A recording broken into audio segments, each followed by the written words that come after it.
uchun musobaqa qiyin kechdi.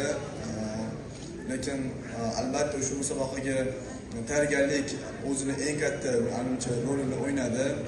Ushbu tayyorgarlik qilishimizda hurmatli prezidentimizni bizga bo'lgan ishonchi, bizga yaratib bergan shart-sharoiti hamda ushbu musobaqaga biza yosh shaxmatchilar hech qanday qiyinchiliksiz tayyorgarlik ko'rib kelishimiz uchun barcha sharoit yaratib berilgani nima desa bo'ladi, shaxmatchini hech nimani o'ylamasdan 100% musobaqaga o'zini tikishiga katta imkon beradi va bu narsa menga to'g'risida ham katta yordam berdi. Hurmatli prezidentimiz hattoki musobaqa payti ham qo'llab-quvvatlab o'z nima desam ekan sezib turdim, sababi Hindistondan keyin yutib kelgandan keyin hurmatli prezidentimiz taqdirlaganda aytgandilar, xudo xohlasa jahon tojini ham olib kelasan, men senga o'zimni omadlarimni tilayman deb aytgandilar.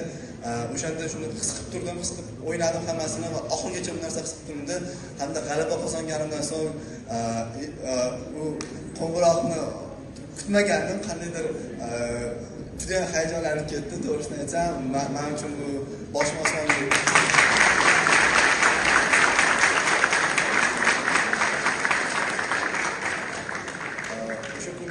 osmonga yetdi. Sababi hurmatli prezidentimiz yurtimizda hamma sportda har qanday g'alaba bo'lishidan qat'iy nazar o'zlari shaxsan qo'llab-quvvatlab, o'zlari bu narsani o'z tepasida turishi sportchi uchun bir alohida qanaqadir nima bo'larkan ishonch beradi deb o'ylayman.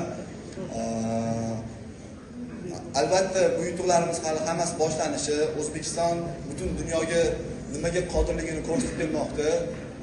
Mana bundan oldingi natijalarni oladigan bo'lsak, Nodirbek ham 3 ta dunyoning eng katta nufuzli musobaqalarida g'alaba qozondi.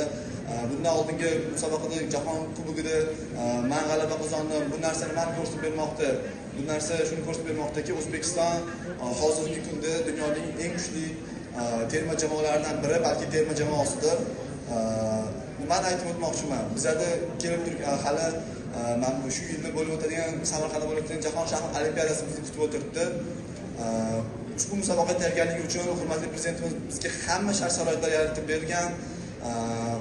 Bizdan faqatgina albatta g'alaba kutib turibdi va biz bunga qo'limizdan kelgancha harakat qilamiz. Endi yilning oxirida albatta meni o'zimni matchim ham bo'ladi Gukesh Damirajuga qarshi. Bu yurtimiz uchun tarixiy natija. Ikkita yosh wunderkind shaxmatchilar bir-biriga qarshi o'ynaydi. Xudo xolasa shu musobaqada g'alaba qozonib, keyingi matchda Nodirbek Absatarov bilan o'ynayman degan umiddaman.